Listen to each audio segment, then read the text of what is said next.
नमस्कार दोस्तों, स्वागत है आपके अपने चैनल स्पेडिंग ज्ञान पर। आज कौन सा राजा पढ़ेंगे? तो आज अपने को रतन सिंह नाम रतन का सिंह। राजा है, इसके बारे में पढ़ेंगे। रतन सिंह का साथ में इसमें टाइम पीरियड दिया हुआ है कि 1302 से लेके 1303 1302 से लेके 1303 तक ये राजा रहा था। 1 साल के लिए राजा रहा था 1302 से 1303 के बीच में। क्या है इसके बारे में अपने पढ़ने लायक बात? अपने वो देख लेते हैं कि अपने पास है क्या पढ़ने लिए। तो पढ़ने वाली बात यह है कि इसके टाइम में अलाउद्दीन खिलजी ने आक्रमण किया था। ये देख लो आप, सिंपल सा कोई क्वेश्चन पूछेंगे कि अलाउद्दीन खिलजी ने जब आक्रमण किया था तब मेवाड़ का राजा कौन था? तो मेवाड़ का राजा अपने को दिख रहा है रतन सिंह। अब वही बात है कि अलाउद्दीन खिलजी का आक्रमण कब हुआ, उस आक्रमण के क्या कारण थे, उस आक्रमण के क्या परिणाम निकले थे, क्या कॉन्सिक्वेंस हुए उसके, क्या कोजेज रहे थे, उन सब के बारे में अपने देख लेंगे कि क्या क्या बातें हैं, क्या क्या बातें नहीं। तो ये कुल मिला के आपने तो यहाँ तो इतना ही देखना है कि राजा कौन सा है, बाकी बातें मैं बता दूंगा। तो राजा तो कौन सा? रतन सिंह। तो राजा है अपना रतन सिंह। इसके बारे में, इसके टाइम की सबसे बड़ी घटना तो अलाउद्दीन खिलजी का आक्रमण। अलाउद्दीन खिलजी एक दिल्ली का सुल्तान है, वो आक्रमण कर रहा है। और इसके क्या क्या पढ़ने अपने को? एक तो इसके कारण पढ़ने हैं और एक इसके क्या पढ़ने अपने को? कॉन्सिक्वेंस पढ़ने। बस ये बातें इतनी देख लो अपने। अब आप आगे देखो, मैं पढ़ा मत देता हूँ, समझा दूंगा मैं आपको ढंग से। नोट्स में आपके सब लिखा हुआ होगा, वहां से आप और टैली कर लेना। अब चलो अपने पढ़ते हैं। देखो देखना इधर आप, पहले कहा आक्रमण, अटैक।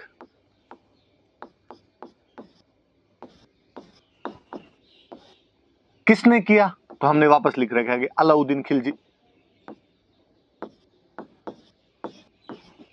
अलाउद्दीन खिलजी नाम का एक राजा था और उसने अटैक किया। कब किया? अभी ये याद रखने वाली बात है, 1303। ये याद कर लेना, कोई क्वेश्चन यहां से बना लेगा कि अलाउद्दीन खिलजी ने चित्तौड़ पर आक्रमण कब किया था? तो 1303 में आक्रमण किया था। उस टाइम राजा कौन था? तो उस टाइम राजा रतन सिंह। स्वाभाविक सी बात है, कोई आक्रमण होगा तो उस आक्रमण के कुछ कारण होंगे। तो अलाउद्दीन खिलजी ने भी आक्रमण क्यों कर दिया? अपने इसके कोजेस देख लेते हैं, रीजंस देख लेते हैं इसके कि क्या कोजेज रहे होंगे इसके। देखो, एक तो स्वाभाविक सा, एक सिंपल सा कारण होता है कि कोई भी एक राजा दूसरे राजा पे अटैक क्यों करेगा। इसका कारण ये कि कोई भी राजा अपने साम्राज्य का विस्तार करना चाहता है। सब में एम्बिशंस होते हैं कि वो जो अपना एम्पायर है उसको बढ़ाए, उसका और विस्तार करे, उसका एक्सपांशन करे। अलाउद्दीन खिलजी तो खुद यही चाहता था कि वो अपने साम्राज्य का विस्तार कर ले। और हम कहते हैं कि साहब, जो दिल्ली के मुसलमान राजा हुए थे उनमें अलाउद्दीन खिलजी पहला राजा है जो साउथ इंडिया भी चला गया था और साउथ इंडिया को भी जीतने की कोशिश करता है। तो आप देख लो, जो इतना साम्राज्यवादी राजा होगा, इतना ज्यादा एम्पेरियलिस्टिक पॉलिसी जो अपनाएगा, क्या वो दिल्ली के पास में राजस्थान को जीतने का प्रयास नहीं करेगा? ऑब्वियस सी बात है, करेगा। तो एक कारण तो ये था कि अलाउद्दीन खिलजी जो है, उसकी जो साम्राज्यवादी नीति थी, उसकी जो एम्पेरियलिस्टिक नीति थी, एम्पेरियलिस्टिक जो उसकी पॉलिसी थी, उसकी वजह से, साम्राज्यवादी नीति की वजह से वो चित्तौड़ को जीतना चाहता था। स्वाभाविक सी सीधी सी बात समझ में आ गई, इसलिए उसने आक्रमण किया था। बड़ा कारण हमेशा कोई अटैक लिखवा ले मेंस में, कभी आपको और दिमाग में आया नहीं है, एक तो ये पक्का ही चिपका देना, या इस वजह से करना चाहता था। और क्या कारण रहे होंगे? और जब हम किताबें पढ़ते हैं, उनमें कारण देखते हैं, तो अपने कारण मिलता है कि चित्तौड़ का स्ट्रेटेजिक इंपॉर्टेंस थी। और केवल स्ट्रेटेजिक ही नहीं, उसकी इकोनॉमिक इंपॉर्टेंस भी थी। मैं समझा दूंगा कैसे क्या। देख लो आप, एक तो स्ट्रेटेजिक को तो अपने हिंदी में कह देंगे सामरिक, और इकोनॉमिक तो अपने को समझ में आ ही रही है, आर्थिक का दो, व्यापारिक का दो, कुछ ही का दो। कैसे? देखो मैं बताता हूँ। पहले अपने इसको बोल रहे हैं कि उसकी सामरिक, सामरिक उसका महत्व था, इंपॉर्टेंस थी, स्ट्रेटेजिक इंपॉर्टेंस हुआ करती। क्या स्ट्रेटेजी रही होगी, क्या इंपॉर्टेंस रही होगी चित्तौड़ की? तो चित्तौड़ की इंपॉर्टेंस ये है कि चित्तौड़ का किला एक पहाड़ पे बना हुआ है। कल ही मैंने बताया था कि जैतर सिंह ने जब उसके टाइम में नागदा लूट लिया था, तो उसने कहा भाई साहब, प्लेन में राजधानी नहीं होनी चाहिए, राजधानी कोई ऐसी जगह हो, पहाड़ों के ऊपर हो, चारों तरफ से घिरा हुआ हो, ताकि जल्दी से दुश्मन आके कम से कम लूट तो नहीं सके, आनिया बानिया आके लूट मार तो नहीं करके जा सके, इसलिए पहाड़ों में राजधानी बनाई हुई। तो चित्तौड़ का किला बड़ी ऊंचाई पर बना हुआ किला, बहुत चारों तरफ से बड़ा रैम्पार्ट बना हुआ उसका, बड़ी चौड़ी दीवार बनी हुई उसकी, और जल्दी से न तो कोई किले पर पहुंच सकता है, न कोई किले की दीवार को तोड़ सकता है। फिर और सुन, आज भी आप कभी चित्तौड़ का किला देखने जाओ तो आप नोटिस करना, चित्तौड़ के किले की बाउंड्री इतनी बड़ी है, मतलब कि उसके अंदर एग्रीकल्चर तक होती है, वाटर रिसोर्सेज खूब सारे, कुंड वगैरह उसके अंदर बनाए हुए। इसका मतलब था कि यदि कभी जरूरत पड़ जाए, ऐसा लगे कि घेर लिया गया है, बड़ा आक्रमण हो गया है, तो आप अपनी पब्लिक को किले के अंदर ला के रख सकते हैं और अंदर खाने पीने की भी पूरी व्यवस्था की जाए। स्टोरेज है तो स्टोरेज बहुत अच्छे थे और युद्धों के टाइम में स्टोरेज के बहुत अच्छा महत्व हुआ करता था, तो एक वो भी बड़ी बात थी, किस वजह से भी चित्तौड़ का महत्व बढ़ रहा था। अब अलाउद्दीन खिलजी को ये क्यों चाहिए? वो तो दिल्ली बैठा है, उसको चित्तौड़ में आगे क्या करना है?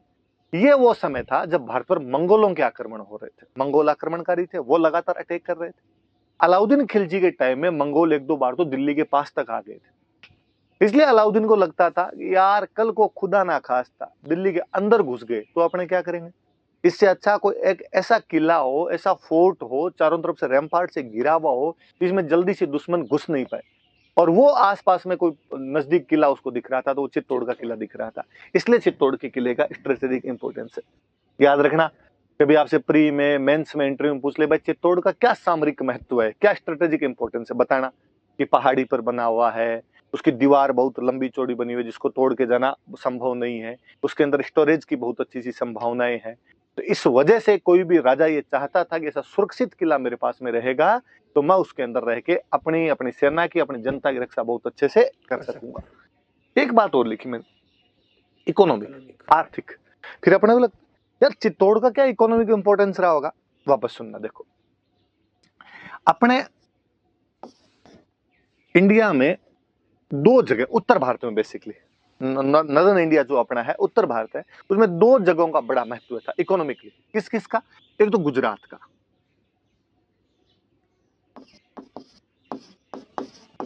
गुजरात का ऊपर वाला, ये मान लो इतना वाला पोर्शन, गुजरात वाला पोर्शन। और एक जगह जो थी ये अपना इधर वाला राजस्थान कर लो, तो एक जगह अपने राजस्थान की लगती भी मालवा, मालवा।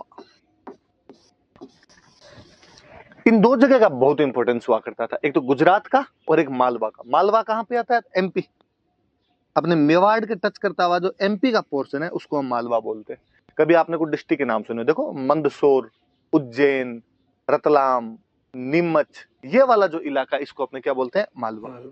हरा भरा प्रदेश, बहुत अच्छी सी खेती होती है, जहां पर जितनी ज्यादा खेती होगी वहां से उतना ही ज्यादा रेवेन्यू मिलेगा, जहां से जितना ज्यादा रेवेन्यू मिलेगा वो राजा उतना ही शक्तिशाली होगा, जो राजा जितना अधिक शक्तिशाली होगा उसके पास उतनी बड़ी सेना होगी, जिस राजा के पास जितनी बड़ी सेना होगी वो उतना ही बड़ा साम्राज्य विस्तार कर लेगा। इसलिए दिल्ली में बैठा हुआ हर सुल्तान चाहता था कि मालवा के ऊपर कब्जा कर, तो मालवा में कब्जा करना जरूरी था। ठीक है, फिर गुजरात, गुजरात में पोर्ट लगता है, समुद्र का कोस्टल एरिया था, और अपने अरब यात्रियों की तरफ से, अरब जितने भी मर्चेंट आया करते थे उनके द्वारा जो भी ट्रेड किया जाता था, वो जो सारे पोर्ट थे वो गुजरात वाले पोर्ट थे। इसलिए जिसके पास गुजरात वाले पोर्ट रहेंगे वो अरबों से, अरब जो मर्चेंट है उनके साथ में व्यापार बहुत ढंग से कर पाए।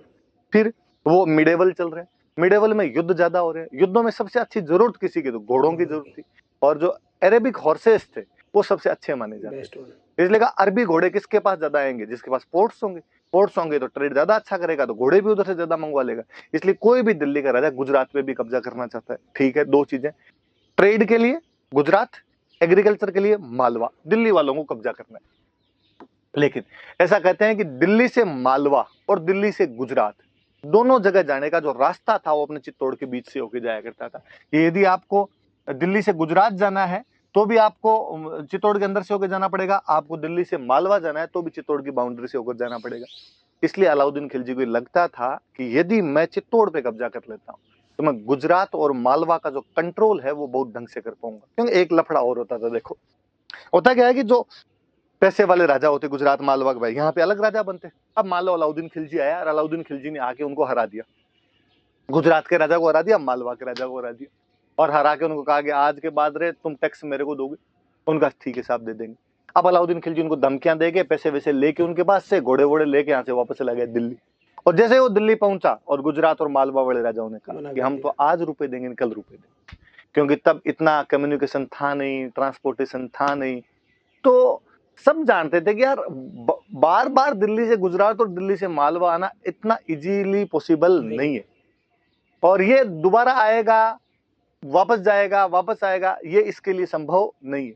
तो एक बार आगे लूट मार करके चला गया, अब कई साल बाद में आएगा, तब तक नहीं भेजेंगे तो नहीं भेजेंगे, इसलिए राजा मना कर दिया करते थे। लेकिन अलाउद्दीन को पता था यदि चित्तौड़ में मेरा बंदा बैठ गया तो चित्तौड़ से गुजरात भी कंट्रोल हो जाएगा और चित्तौड़ से मालवा भी कंट्रोल हो जाएगा। इसलिए चित्तौड़ का स्ट्रेटेजिक इंपॉर्टेंस भी है और चित्तौड़ का इकोनॉमिक इंपॉर्टेंस भी। तो ये याद रख लेना कि कोई पूछेगा भाई अलाउद्दीन खिलजी ने चित्तौड़ पर क्यों हमला किया, क्योंकि चित्तौड़ का सामरिक महत्व है। कैसे, मैंने बता दिया, किले की वजह से। इकोनॉमिक क्यों है, क्योंकि दिल्ली से गुजरात और दिल्ली से मालवा वाला जो रास्ता है वो कहां से होकर गुजरता था। आप मेवाड़ को तो मेवाड़ का दो, चित्तौड़ को तो चित्तौड़ का दो।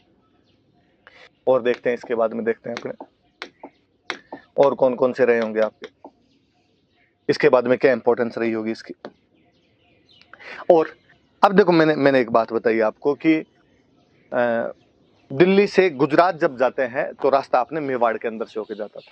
1299 के आसपास में यही अलाउद्दीन खिलजी गुजरात पर अटैक करने के लिए जा रहे हैं। दिल्ली से गुजरात जाएंगे तो रास्ते में क्या आएगा, मेवाड़। और मेवाड़ के अपने राजा हुआ करते थे समर सिंह। ये जो हम रतन सिंह पढ़ रहे हैं, इसके पापा समर सिंह एक राजा हुआ करता था। और अब आप किसी के घर के अंदर से निकलोगे तो उससे रास्ता तो मांगना पड़ेगा। गांव में चाचा जी के खेत से निकलते तो भी रास्ता मांगना पड़ता है। और अलाउद्दीन ने समर सिंह को कहा, समर सिंह जी मेरे को गुजरात जाना है, आपके घर के अंदर से होके जाना है, प्लीज थोड़ा रास्ता दे दो। समर सिंह ने कहा भाई साहब रास्ता दे देंगे, लेकिन टोल टैक्स लगेगा। रास्ते का कर लगता है, आप कहीं जा रहे हो तो बीच में टोल बने होते हैं। तो उसने कहा मेरी जगह से जाओगे तो आपको टोल देना पड़ेगा, रास्ते का कर देना पड़ेगा, मार्ग कर देना पड़ेगा आपको। अलाउद्दीन ने कहा यार स्टाफ तो चलाओ कम से कम, आप राजा हो मैं राजा हूं, ये तो मतलब यार मैं आपको थोड़ी छेड़ रहा हूं कोई। उसने कहा कि नहीं, ये तो आपको देना ही पड़ेगा। अलाउद्दीन खिलजी ने कहा ठीक है मैं एक बार दे जाऊंगा, मैं फंसा हुआ हूं, मेरे गुजरात जाना जरूरी है, पर वापस आते टाइम तेरे को मारूंगा मैं। उसने कहा वापस आते टाइम किसने देखी रहे, जो करेंगे वो करेंगे, अभी तो तू एक बार दे के जा। बेचारा अलाउद्दीन खिलजी समर सिंह को टैक्स दे के गया वहां पे। समर सिंह ने गुजरात जाते समय अलाउद्दीन खिलजी से टैक्स ले लिया। अलाउद्दीन खिलजी तो गुजरात लूट लाट के वापस चला गया, और वो तो शायद इस बात को भूल भी जाता। पर होता क्या जी, आपके जो आस पड़ोसी होते हैं वो कई घटनाओं को भूलने नहीं देते। अब जो अलाउद्दीन खिलजी के आसपास वाले थे वो अलाउद्दीन खिलजी को छेड़ते। दरबार लगा हुआ अलाउद्दीन खिलजी का, कोई सामने दरबारी बैठे। अलाउद्दीन खिलजी कभी कहे कि मैंने पूरा हिंदुस्तान जीत लिया है, मैं सिकंदर, दूसरा सिकंदर हूँ, जैसे सिकंदर ने दुनिया जीती थी मैं दुनिया जीत लूंगा। और आगे जो बैठे हुए तो एक दूसरे की तरफ देख के आंखों आंखों में इशारे करके हंसते। अलाउद्दीन कहते क्या हो रहा है, किस बात पे हंस रहे हो। नहीं नहीं, क्या मैं तो यूं ही किसी बात पे हंसी आ गई थी। नहीं नहीं बताओ क्या बात है। ना ना कोई पुरानी बात याद आई थी। कौन सी पुरानी बात, कि वो एक बार अपने उधर जा रहे थे ना, किधर, तो अपने वो चित्तौड़ जा रहे थे ना, तो टोल टैक्स होता ना एक, टोल टैक्स, फिर हंसने लग जाते। तो अलाउद्दीन की एक बात समझ में आ गई कि यार ये मुझे चिढ़ाते हैं उस चक्कर के अंदर, और ये कहते हैं कि तू कहता है मैंने दुनिया जीत ली, यहाँ चित्तौड़ वालों ने तेरे से टोल टैक्स ले लिया था और तेरे को जाने नहीं दिया था, रास्ता तक तो नहीं दिया था, तू कह रहा है मैंने पूरा भारत जीत लिया। और अलाउद्दीन खिलजी ने कहा कि अब तो भाई इसका बदला लेना ही पड़ेगा। इसलिए अलाउद्दीन खिलजी के लिए प्रेस्टीज पॉइंट बन गया था। अलाउद्दीन खिलजी के लिए प्रतिष्ठा का सवाल था, सुल्तान के लिए नाक का सवाल बन गया था कि मैं चित्तौड़ को जीतूं। तो एक कारण ये भी कि अलाउद्दीन खिलजी ने इसे अपना प्रतिष्ठा का सवाल बना लिया था, इस वजह से भी चित्तौड़ को जीतना चाहता है। फिर आप एक चीज देखो, भूताला का युद्ध होता है, भूताला के युद्ध के अंदर जो आपका जेतर सिंह है, वो जेतर सिंह आपके इल्तुतमिश को हराकर वहां से वापस भेज देता है। ठीक है, समर सिंह अलाउद्दीन खिलजी से गुजरात जाते समय टैक्स ले लेता है। इसका मतलब क्या हुआ, चित्तौड़ का जो इन्फ्लुएंस है, चित्तौड़ की जो पावर है वो बढ़ रही है घट रही है, ऑब्वियसली बढ़ रही है। दिल्ली वालों से चला चला के पंगे ले रहे हो आप। कौन राजा ये चाहेगा कि उसके नाक के ठीक नीचे किसी दूसरे राजा की और अहमियत इतनी ज्यादा बढ़ जाए, प्रभाव इन्फ्लुएंस इतना ज्यादा बढ़ जाए कि वो अपने को डिस्टर्ब करने लग जाए। और दिल्ली वालों को लगता है अरे चित्तौड़ वाले ये हमें तंग करने लगे, इसलिए उनके इन्फ्लुएंस को कम करना जरूरी था, उनका जो प्रभाव था उसको कम करना जरूरी था। एक कारण ये भी है कि कहीं ना कहीं जो चित्तौड़ का इन्फ्लुएंस था वो बढ़ रहा था, मेवाड़ का इन्फ्लुएंस बढ़ रहा था, और उस इन्फ्लुएंस को घटाना चाहते थे। मूल कारण तो यही है आपके। क्या कारण है, तो अलाउद्दीन खिलजी की जो एम्बिशंस थे, एम्परियलिस्टिक एम्बिशन थे, वो बहुत ज्यादा बढ़े हुए थे। और क्या कारण है कि चित्तौड़ स्ट्रेटेजिकली और इकोनॉमिकली बहुत स्ट्रांग पोजीशन पे था, जहां पे बैठ के गुजरात मालवा का जो ट्रेड और एग्रीकल्चर है उसको कंट्रोल किया जा सकता है, वहां से टैक्स इजीली लिया जा सकता है, और यहाँ पे बैठ के अपनी सेना की, परिवार की, जनता की रक्षा भी थोड़ी ढंग से की जा सकती है। किला बहुत अच्छी जगह पे बना हुआ है। एक सुल्तान ने उसे प्रेस्टीज पॉइंट बना लिया था। क्यों, क्योंकि जब वो 1299 में गुजरात अटैक के लिए जा रहा था तो चित्तौड़ का राजा था समर सिंह, और समर सिंह ने उससे टैक्स ले लिया था। फिर चित्तौड़ का प्रभाव बढ़ रहा है तो उसको घटाना है। फिर एक कारण जो आप सब जानते हो, आपने अखबारों में पढ़ा होगा, आपने फिल्मों के अंदर देखा होगा, ऐसी कहानियां हैं कि जो रतन सिंह था उसकी एक रानी थी पद्मिनी, उसकी क्वीन हुआ करती थी पद्मिनी नाम करके। और वो जो रानी पद्मिनी थी वो बहुत सुंदर थी, और ऐसी अपने पास में कई किंवदंतियां, कई कहानियां मैं और बता दूंगा। और अलाउद्दीन खिलजी उसको प्राप्त करना चाहता था, इसलिए उसने आक्रमण किया। हालांकि हमारे इतिहासकार मानते हैं कि ये बहुत गौण कारण है, मतलब आप इसको छोड़ सकते हो, आप इसको नेग्लेक्ट कर सकते हो, तो आप नहीं मानो तो भी चल जाए, क्योंकि अलाउद्दीन खिलजी ने पूरे भारत पर अटैक किए थे और सब जगह कोई पद्मिनियां थोड़ी थी। राजा के आक्रमण का कारण कम से कम लुगाइयां तो नहीं होती है, आक्रमण के कारण दूसरे रहे होते हैं, पर साथ में छोटा मोटा ये भी चल जाता थी। तो कभी आपसे प्री में कोई पूछ ले इनमें से कारण कौन सा था, कारण कौन सा नहीं था, तो याद रखना। मेंस में पूछ ले कि 1303 में अलाउद्दीन खिलजी ने जब हमला किया उसके कारण क्या क्या थे, तो आप सारे कारण बता सकते हो आप सारे कारण। ये तो अलाउद्दीन खिलजी के आक्रमण के कारण 5 कारण लिखे हमने, 5 कॉजेज लिखे, ये 5 के 5 याद रखें। अब पद्मिनी की बात है, मैं थोड़ी सी इसकी बात कर लेता हूं, फिर मैं आगे की तरफ बढ़ूंगा। आगे बढ़ते हैं। देखो कारण बता दिए हमने। अब कहानियां, किंवदंतियां अपने कुछ ऐसी है कि पद्मिनी सिंहल द्वीप की राजकुमारी थी, सिंहल आइलैंड की राजकुमारी थी, यहाँ की प्रिंसेस थी। कहा गया कि साहब सिंहल द्वीप कहां पे, तो कहा आज का जो श्रीलंका है,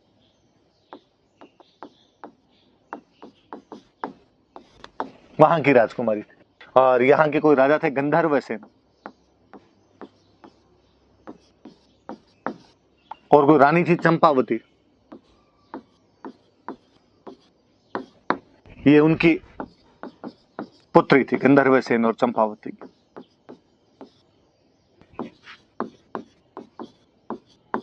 फिर ऐसी कहानियां हैं कि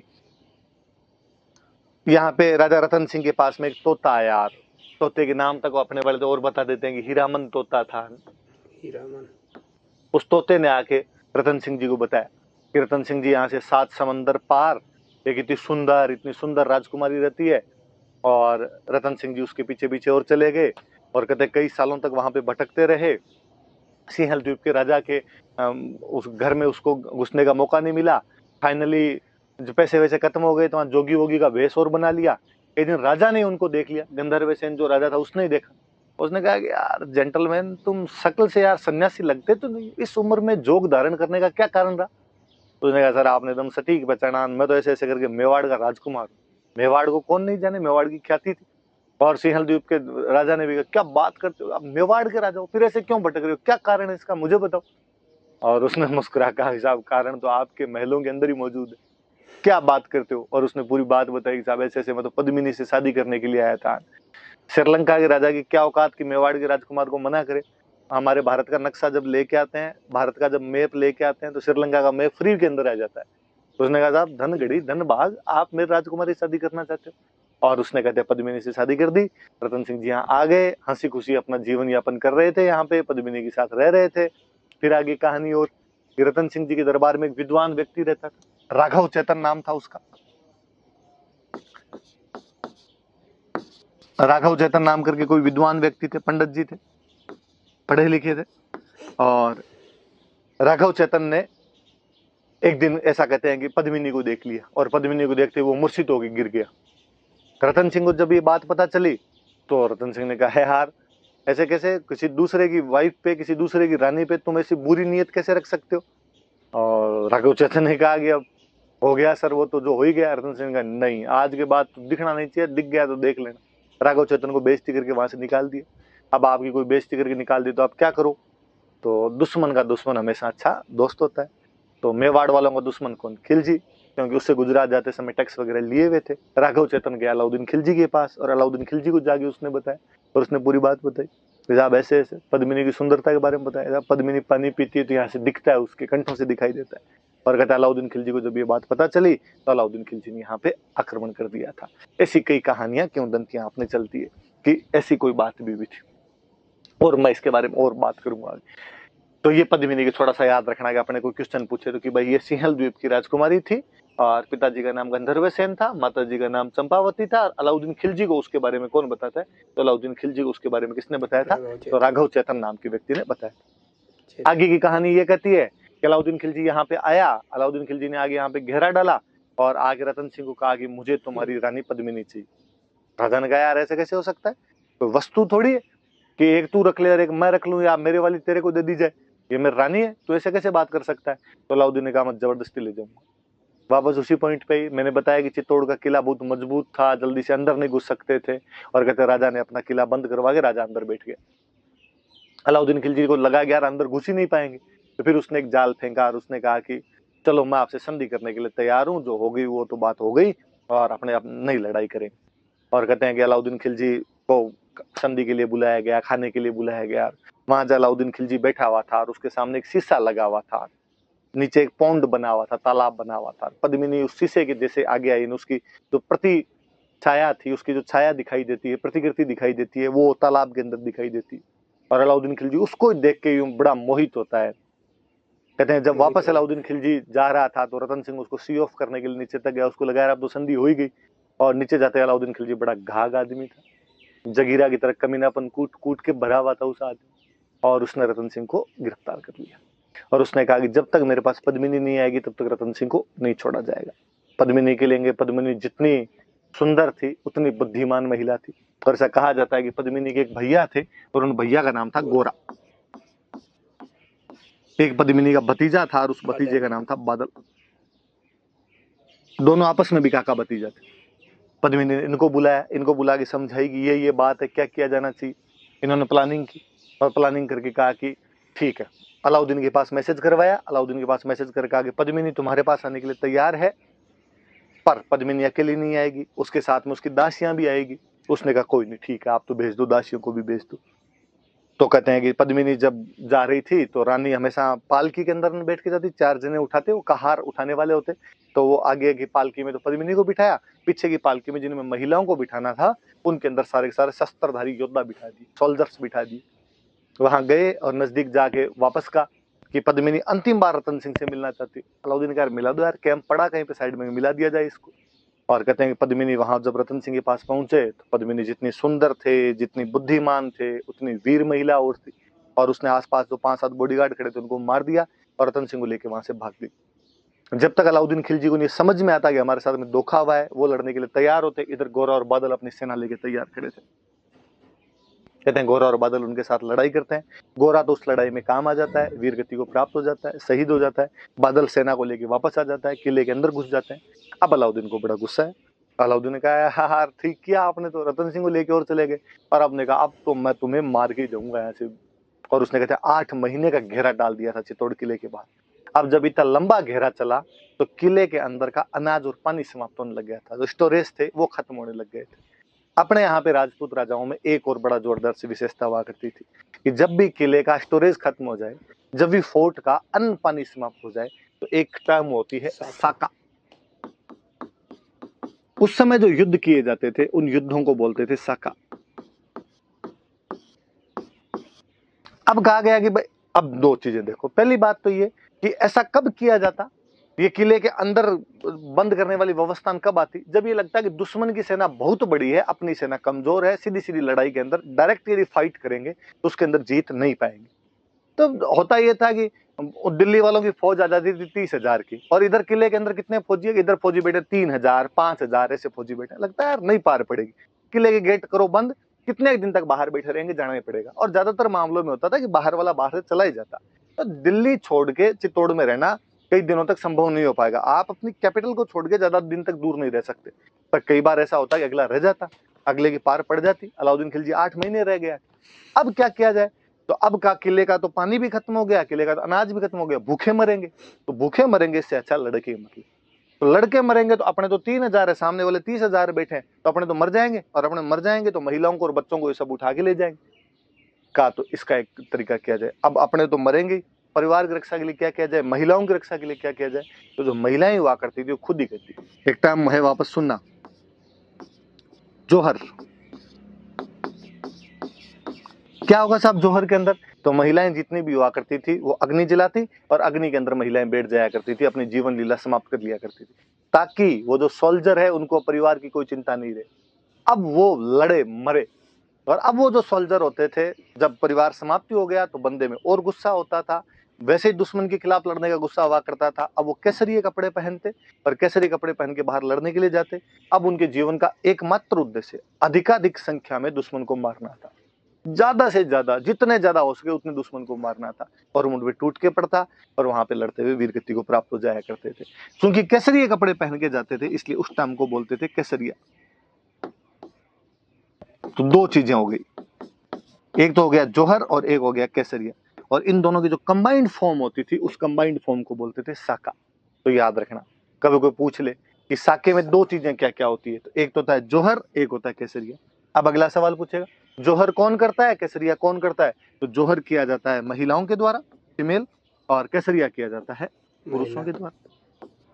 और इन दोनों को मिला के क्या बोलते हैं? तो यहाँ पे जौहर किसने किया होगा? तो महिला कौन? तो रानी पद्मिनी। तो कहते रानी पद्मिनी ने अपनी 1600 अन्य रानियों के साथ, 1600 अन्य महिलाओं के साथ में जौहर किया। केसरिया किसने किया?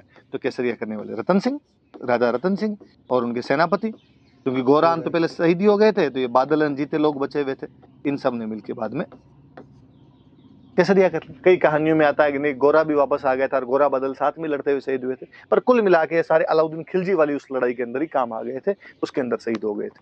तो ये चीज याद रखना। अब इसके लिए कहते हैं कि ये जो पद्मिनी और रतन सिंह वाला जो हुआ था, ये चित्तौड़ का पहला साका है। पहली बार चित्तौड़ के अंदर ये वाली जो प्रक्रिया, फायर बाथ वाली जो जौहर वाली प्रक्रिया थी, साके वाली जो प्रक्रिया थी, ये पहली बार इसी टाइम अपनाई गई थी। कब हुआ? तो बाकायदा तारीख है, 25 अगस्त 1303। 25 अगस्त। ये याद रख लेना आपने कि चित्तौड़ का पहला साका कब हुआ? तो 25 अगस्त 1303 को हुआ था। किसने किया? तो रानी पद्मिनी के नेतृत्व में जौहर हुआ, रतन सिंह और गोरा बादल के नेतृत्व में केसरिया हुआ। इसको मिला के क्या बोलते हैं? साका बोलते हैं। अलाउद्दीन खिलजी जीत गया, लेकिन अलाउद्दीन खिलजी के सैनिक बहुत ज्यादा मरे। उसने किले पे कब्जा किया, और किले पे कब्जा कर उसको लगा अब तो मैं पद्मिनी को उठा ही ले जाऊंगा, लेकिन अंदर आगे देखा कि महिलाएं तो पहले ही सब की सब अपने आप को अग्नि के अंदर झोंक चुकी थी, किले में केवल राख थी, किले में कुछ ही नहीं मिला, और बौखलाया हुआ था अलाउद्दीन खिलजी। और उसने कहा कि जितने निर्दोष लोग बैठे हुए भाई, लड़ाई करने कौन जाएंगे? सैनिक। बाकी सामान्य किसान मजदूर, वो तो बेचारा अपने घर के अंदर बैठा हुआ था। उसने कहा सबको बाहर निकाल, सबको बाहर निकाला गया, और वहां पे लोगों का नरसंहार किया गया, मैसेकर किया गया वहां पे, बहुत भयंकर वाला। 30,000 लोग कटवाए थे, कहते हैं अलाउद्दीन खिलजी। 30,000 लोगों का मैसेकर किया गया था वहां, कत्लेआम कर दिया गया, नरसंहार कर दिया गया। गुस्सा आया हुआ था उसको, और उसने कहा कि अब चित्तौड़ मेरा है, अब उसको तो वापस जाना है, तो अब चित्तौड़ का क्या करेंगे? तो उसने कहा आज के बाद मेरा बेटा चित्तौड़ के अंदर रहेगा, और बेटे का नाम था खिजर खान। ये याद रखना। और उसके बेटे का नाम खिजर खान था, इसलिए कहा कि अब चित्तौड़ को मैंने बर्बाद कर दिया, लेकिन खिजर खान यहाँ पे रहेगा, और खिजर खान इस चित्तौड़ को वापस आबाद करेगा। खिजर खान आबाद करेगा, इसलिए इसका नाम बदलकर उसने किया खिजराबाद। ये याद रख लेना कि अलाउद्दीन खिलजी ने चित्तौड़ का नाम बदलकर क्या कर दिया था? तो अलाउद्दीन खिलजी ने चित्तौड़ का नाम बदलकर क्या कर दिया था? खिजराबाद कर दिया। एविडेंस है कोई अपने पास में? हाँ, अपने पास में एविडेंस भी मिलता है। 1325 के आसपास की धाईबी पीर, एक अभिलेख मिला है, एक इंस्क्रिप्शन मिला है। चित्तौड़ के अंदर एक दरगाह है, धाईबी पीर की दरगाह। दरगाह तो समझते हो, मुस्लिम जो संत वगैरह हुआ करते थे, पीर मतलब संत हो गए, उनका जो पूजा का स्थान होता, उनका जो रहने का स्थान होता था, उसको दरगाह बोलते थे। एक धाईबी पीर की दरगाह है, और वहां का एक इंस्क्रिप्शन मिला। मुस्लिमों के इंस्क्रिप्शन होते तो ज्यादातर पर्शियन लैंग्वेज में होते, फारसी में होते। एक पर्शियन इंस्क्रिप्शन मिला है, और उसके अंदर चित्तौड़ का नाम अपने को खिजराबाद मिलता है। तो खिजर खान को दे के गया, इसलिए उसने चित्तौड़ का नाम बदलकर क्या कर दिया था? खिजराबाद उसने नाम कर दिया था। तो साके वाली बात, ये सब बातें याद रखना। अब यहाँ पे खिजर खान रहता है, कई साल तक खिजर खान रहता है। 1303 के आसपास देके चला गया था, और लगभग 1312 के आसपास तक, 9 साल के आसपास तक, या 9-10 साल तक यहाँ पे खिजर खान ने शासन किया था उसका। अब जब इतने साल तक रहेगा, कुछ ना कुछ वो भी काम करवाएगा। तो खिजर खान ने कई काम करवाए थे, ये वापस देख लेना थोड़ी सी बातें आप, साके वाली ये सब चीजें समझ लेना। हालांकि आपके नोट्स में लिखी हुई है, वहां पर और पल्ले पड़ जाएगी, लेकिन फिर भी याद रखना साका क्या होता है, कैसे किया गया था। मैंने कहानी आपको बता दी। अब जब खिजर खान यहाँ रहा, तो खिजर खान ने क्या क्या किया वो देखते हैं आपने। देखो, खिजर खान को देके चले गए साहब, और नाम क्या कर गए इसका? खिजराबाद। और ये जानकारी अपने को कहां पे मिलती है? तो धाईबी पीर की दरगाह।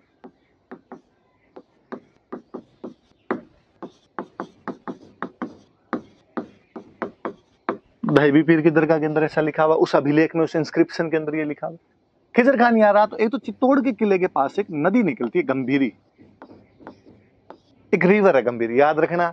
आगे जब चित्तौड़ का किला पढ़ेंगे वापस ये बात काम आएगी। और हम पढ़ेंगे कि चित्तौड़ का किला कौन सी नदी के किनारे, तो गंभीरी नदी के किनारे, और उसने यहाँ पे एक ब्रिज बनवाया, पुल का निर्माण करवाया था। फिर जैसे हिंदुओं में होता था कि कोई व्यक्ति की मृत्यु हो जाती तो उसकी याद में छतरियां बनाते थे, कैनोपीज बनवाया करते थे। वैसे ही मुस्लिम जो हुआ करते थे वो किसी की मृत्यु हो जाती तो वहां पे जो टॉम बनवाते थे, मकबरे बनवाया करते थे। तो खिजर खान ने भी यहाँ पर एक मकबरा बनवाया था, टॉम बनवाया था, मकबरे का निर्माण करवाया था। और अभी भी जैसे होता है कि आप तो क्या एग्जांपल दूं, अस्पताल बनवाया कि सरकार ने अस्पताल बनवाया तो बाकायदा वहां पे लिखेंगे। जैसे अभी थोड़े दिन पहले की बात है कि अखबारों के अंदर और हमने पढ़ा कि अटल एक टनल बनाई गई है ना, हिमाचल प्रदेश में कहीं भी टनल बनाई गई, तो अब वहां पे बोर्ड लगेगा और उस बोर्ड में आएगा कि टनल का निर्माण इस सरकार के कार्यकाल में हुआ था, प्रधानमंत्री ने इसका उद्घाटन किया था, इस कार्यक्रम में ये लोग उपस्थित थे, ये काम अब शुरू हुआ था, ये काम अब खत्म हुआ था। तो पहले राजा महाराजा भी ये काम क्या करते, और वो भी ऐसे इंस्क्रिप्शन लिखवाते, वो भी ऐसी बातें लिखवाते कि मैंने बनवाया है, इतने रुपए लगवाए, फलाने फलाने आदमी थे, ये मिस्त्री था, इससे मैंने अभिलेख लगवाया, ये सब बातें लिखवाया करते। तो खिजर खान ने यहाँ पे कोई एक टॉम बनवाया था। अब जो जब वो टॉम का इंस्क्रिप्शन लिखवाता है, उसका मैंने बताया मुस्लिम राजा थे तो उनके सारे इंस्क्रिप्शन कौन सी लैंग्वेज में हो गए, तो पर्शियन। तो उसमें खिजर खान कहता है कि मैं खिजर खान ये टॉम बनवा रहा हूं यहाँ पे। फिर वो कहता है यार तो मुझे तो जानते हो नहीं जानते, पर तो मेरे पापा को पक्का जानते हो, मेरे पापा अलाउद्दीन खिलजी। फिर वो अलाउद्दीन खिलजी खूब सारी तारीफें करता है, और अलाउद्दीन खिलजी के लिए कहता है, अपने पापा के लिए कहता है कि वो सेकंड सिकंदर है, अलेक्जेंडर द ग्रेट जो हुआ था, जिस प्रकार उसने दुनिया जीती थी वैसे मेरे पापा दुनिया जीत लेंगे। सिकंदर सानी है, सानी का मतलब होता है सेकंड, दूसरा। फिर वो और कहता है कि मेरे जो पापा है वो शेडो ऑफ गॉड है, ईश्वर की छाया है, हल्के में मतलब लेना भाई साहब। फिर वो और कहता है मेरे जो पापा है वो पूरी दुनिया की रक्षा करते हैं, डिफेंडर हैं, पूरी दुनिया के प्रोटेक्टर हैं। अब आपसे कोई पूछ ले कि राजस्थान पे कौन से एक इंस्क्रिप्शन से, कौन से स्थान के इंस्क्रिप्शन से अलाउद्दीन खिलजी को second Sikandar, shadow of God या डिवाइन शेडो और प्रोटेक्टर ऑफ वर्ल्ड कहा गया, डिफेंडर ऑफ वर्ल्ड कहा गया, तो याद रखना चित्तौड़ में का अभिलेख। अब अपने दिमाग में साहब चित्तौड़ में तो अलाउद्दीन खिलजी मरवा गया था लोगों, चित्तौड़ में तो 30,000 बेकसूरों को कटवा के चला गया, वहां पर उसके बारे में अभिलेख क्यों होगा? चित्तौड़ वाले राजाओं से तो उसकी बनती नहीं थी। तो उसका रीजन अपने पास ये याद रखना कि उसका बेटा था खिजर खान, उसने यहाँ पे 9-10 साल शासन किया था, और उसके चक्कर में वो जब लिखवाएगा तो बाप की तारीफें तो बेटा तो करेगा अपने आप। फिर मेरी कल वाली बात पे वापस जाना, मैंने बताया था कि राजा अपने आप को भगवान से जोड़ दिया करते थे। ये देख लो, संसार की रक्षा भगवान करता है, पर अभिलेख कहता है अलाउद्दीन खिलजी कर रहा है। ईश्वर की छाया तक बताया हुआ उसके अंदर। तो खिजर खान के 2 काम याद रखना आपने, एक तो गंभीरी नदी पर उसने पुल बनवाया था, और एक उसने मकबरा बनवाया था। मकबरे में एक इंस्क्रिप्शन है, वो पर्शियन लैंग्वेज का, और उसमें अलाउद्दीन खिलजी की ये तारीफें की हुई। खिजराबाद जो नाम है ये कहाँ मिलता है, तो ये दहीबी पीर की दरगाह है, उसका जो इंस्क्रिप्शन है उसके अंदर ये जानकारियां मिलती है अपने। अब इसके बाद में, अब खिजर खान को रहते हुए यहाँ पे कई साल हो गए, तो खिजर खान का मन लगना बंद हो गया। खिजर खान का मन लगना बंद हुआ तो उसने अलाउद्दीन के पास मैसेज भेजा कि डैडी अब कई दिन हो गए यार, इधर अब मन नहीं लगता अपना। तो अलाउद्दीन ने कहा तू वापस आ जा। तो उसने कहा चित्तौड़ का क्या किया जाए? उसने कहा मैं बंदा भेज रहा हूँ, ये बंदा आके चित्तौड़ संभाल लेगा। इस बार जो बंदा भेजा गया उस बंदे का नाम है मालदेव सोनग्रा, और मालदेव सोनग्रा को कहा गया कि तू चित्तौड़ संभाल।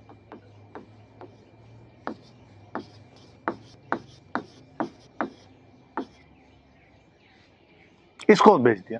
मालदेव सोनग्रा के यूं बड़ी बड़ी मूछें और दाढ़ी थी, इसलिए इसका नाम पड़ गया मुछड़ा मालदेव, मूछों वाला मालदेव कहने लगे इसको। अब बात है ये कौन, मालदेव सोनग्रा कौन? मैं थोड़ा आगे पढ़ाऊंगा आपको, तब आपके दिमाग में आ जाएगा, या आपने कभी सुना होगा तो आ जाएगा। मैं थोड़ा सा बता देता हूँ। यहाँ अलाउद्दीन खिलजी ने जैसे 1303 में चित्तौड़ पर अटैक किया था, वैसे 1311 में वो जालोर पर अटैक करता है। और जालोर में एक राजा हुआ करता था कानड़ देव सोनग्रा। ये सोनग्रा चौहान होते हैं भाई, कानड़ देव सोनग्रा, और इसका बेटा था वीरम देव सोनग्रा। ये दोनों लड़ते हैं, और लड़ते हुए वो इनको भी दोनों बाप बेटों को साका करना पड़ता है। यहाँ पर भी 1311 में जालोर के अंदर साका होता है, और ये सब लड़ते हुए मारे जाते हैं। कहते मालदेव सोनग्रा उसके अंदर जिंदा बच जाता है। ये कानड़देव सोनग्रा का भाई था,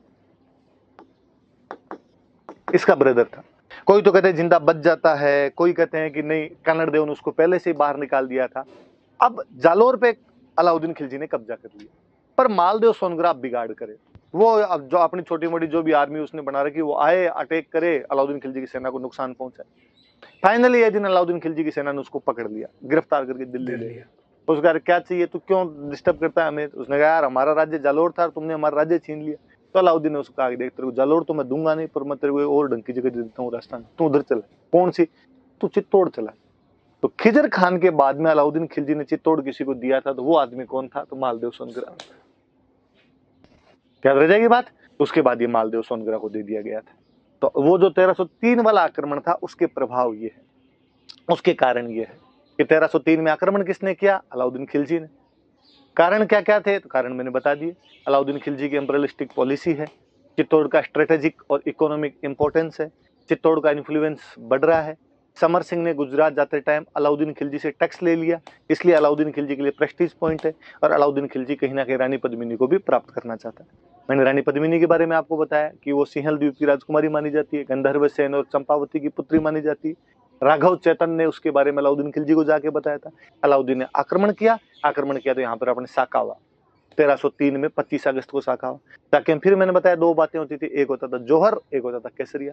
महिलाएं जौहर करती थी, तो पद्मिनी, न केवल पद्मिनी बल्कि 1600 रानियों ने उसके साथ में जौहर किया। और रतन सिंह और गोरा और बादल उसके सेनापति थे, उनके नेतृत्व में यहाँ पर क्या कर लिया गया? केसरिया कर लिया गया था उनके नेतृत्व में यहाँ पे। और अलाउद्दीन खिलजी ने जब देखा कि अंदर कुछ ही नहीं मिला उसको, तो उसने 30,000 लोग कटवा दिए थे, चित्तौड़ पे कब्जा कर लिया था। नाम बदल के खिजर खान को दिया, इसलिए नाम बदल के खिजराबाद कर दिया। खिजर खान ने गंभीरी पर पुल बनवाया, एक मकबरा बनवाया। मकबरे के अंदर जो अभिलेख है उसमें अलाउद्दीन खिलजी की तारीफें की हुई। वहां पर चित्तौड़ में 1325 का दाहिबी पीर का अभिलेख और है, अलग एक फारसी का अभिलेख है, उसमें चित्तौड़ का नाम अपने को खिजराबाद मिलता है। खिजर खान के बाद में ये मालदेव सोनग्रा को दे दिया था। मालदेव सोनग्रा की बड़ी बड़ी मूछें थी, इसलिए उसका नाम क्या मिल जाता है? मुछड़ा मालदेव मिल जाता है। ये तमाम बातें हमने पढ़ी। और इसके बाद थोड़ी सी आगे और चलते हैं अपने।